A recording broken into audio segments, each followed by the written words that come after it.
had time to research, you know. Basically, I put this together because when I found out about this stuff a few months ago, I said, man, I want all my friends to get out of here, so I got to have a reason. I put all this stuff in one place to be able to show them so that I don't look like an idiot or some kind of freak, you know. So basically, I put all this stuff on place. They've recently been finding, now remember I told you that the sea levels were almost 500 feet lower.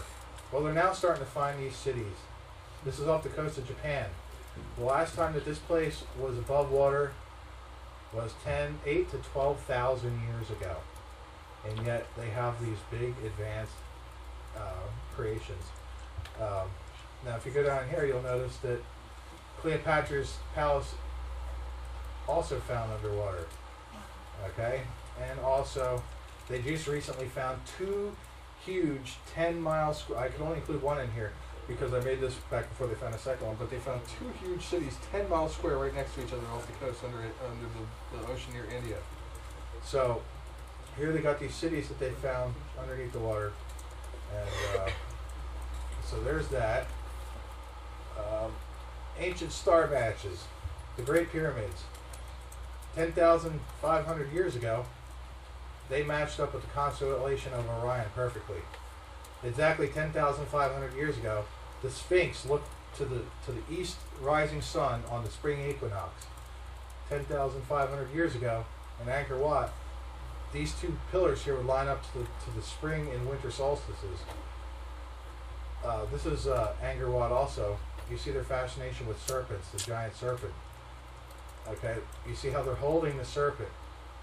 Also, you see here in this one, they're holding the serpent, but you can see it's broken free. And what are they doing? They're standing on a turtle. They're telling you to run and hide. That's a symbol of hiding. Angkor Wat also lined up with the constellation Draco 10,500 years ago. Tiwanaku, one of the most amazing cities ever. These things are built so, this has been around for so long, and yet look at this, no mortar whatsoever. This structure has stood without any mortar. These things right here, or not those, but this one and another one over here, lined up to this winter and summer or spring equinox. Here they are, lined up to the equinoxes 10,500 years ago. Excuse me. So what's interesting is if you map all these things out across the globe, you'll find that most of these artifacts that lined up to the sun and the moon or the equinoxes form a perfect circle. Okay, here's Easter Island right here. Okay, so basically somebody ages ago was trying to tell us something by making a big giant circle around the world.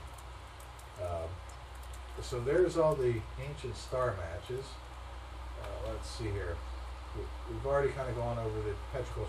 Now in this thing, there's also a couple documentaries, like this thing called The Great Year. This is I think it's an hour-long documentary you can watch. The Great City of Atlantis.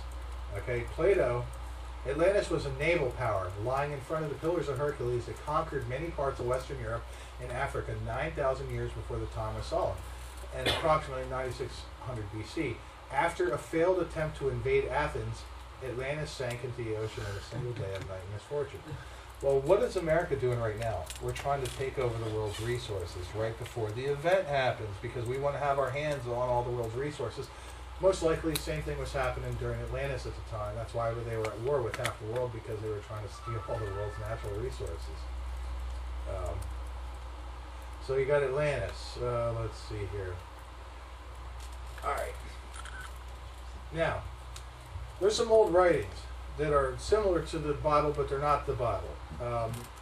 This is it's called the Colburn Bible. And these are ancient writings from Egypt. It is in fact known to the wise that the earth was utterly destroyed once and reborn on the second wheel of creation. A lot of people don't know that Egypt had a 360-day calendar. And then all of a sudden something happened, a great catastrophe, and all of a sudden the days went to 365. So the Egyptians had to change their whole calendar system, and what they did is they still went by their normal 360 days, but they designated those 5 days as days of the dead, where they mourned their dead friends and family. Okay? And 4 times have the stars moved to new positions, and twice the sun has changed its direction as journey. Twice the destroyer has struck Earth. God caused a dragon from out of heaven to come and encompass her about. The seas were loosened from their cradles and rose up pouring across the land. Let's go down here. Men should know that the earth will be afflicted. The sign was a strange star. The star grew and waxed in great brightness and was awesome to behold. It put forth horns and sang, being like any other ever seen. When ages pass, certain laws operate upon the stars in the heavens. Their ways change and their movement and restlessness. So they are no longer constant, and the great light appears readily in the skies. They will hear the trumpet and the battle cry of the destroyer. They will be eaten up by the flames of wrath and consumed by the breath of the destroyer. Let's see here. Okay, this is the interesting one. It twisted about itself like a coil. Okay, it was not a great comet or a lucent star, being more like a fiery body of flame. Yes. What did we just see with the Norway spiral? A giant coil with a fiery body of flame. Can you go back up a little bit? Sure. It talked about they will seek refuge inside the earth. Oh. They're building these big cities. Oh, yeah. In the United States. Yeah. Yes. Let's see here. That's really interesting. Right at the top. At the top. No, well, where you the can top talk of where you Where you Oh, were. there, yeah. down there, yeah. 3.6. Keep going down. I like the part where it says women will be as men and men will be as women. Well, that's pretty. Pretty Oh, yeah. accurate, Right here, we'll see. Fascinating. Yeah. Fascinating. So these are ancient writings from the Colburn Bible. How do you spell that? Kolbrin. The days of the years were shortened, and the times of all things altered. The seasons were turned around. Okay, so there's some ancient Egyptian writings about that are pretty clear. Now, Easter Island.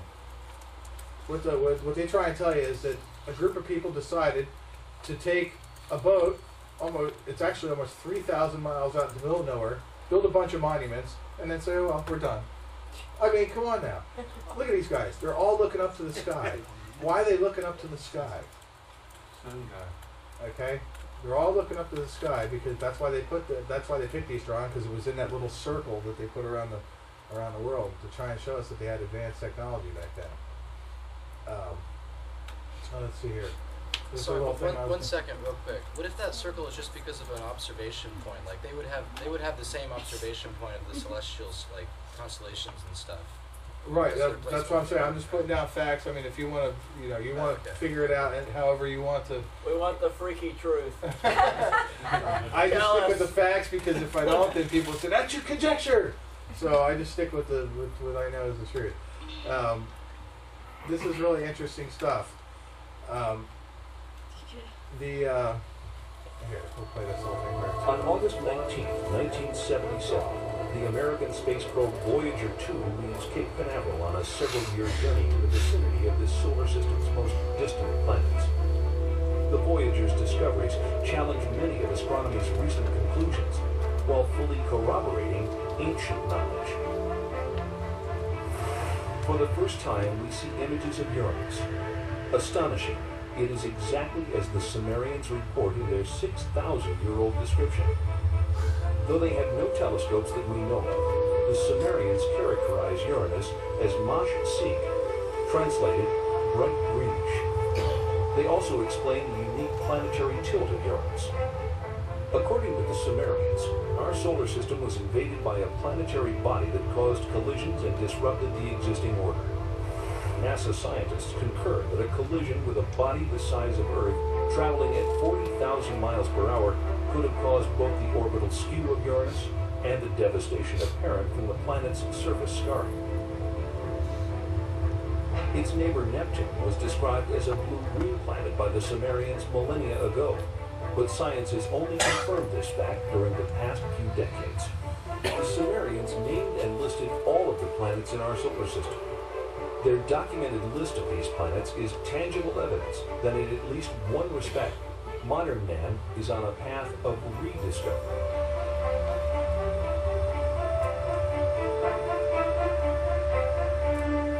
That ancient knowledge included the planets Uranus and Neptune, supposedly unknown until discovered in 1781 and 1846, and even Pluto, not discovered until 1930. Neptune, Nudimmud, the artful creator. Uranus, Anu, he of the heavens. All right, you can watch the rest of this later. I'm running kind of short on time, so I'm going to kind of whip through this. But basically,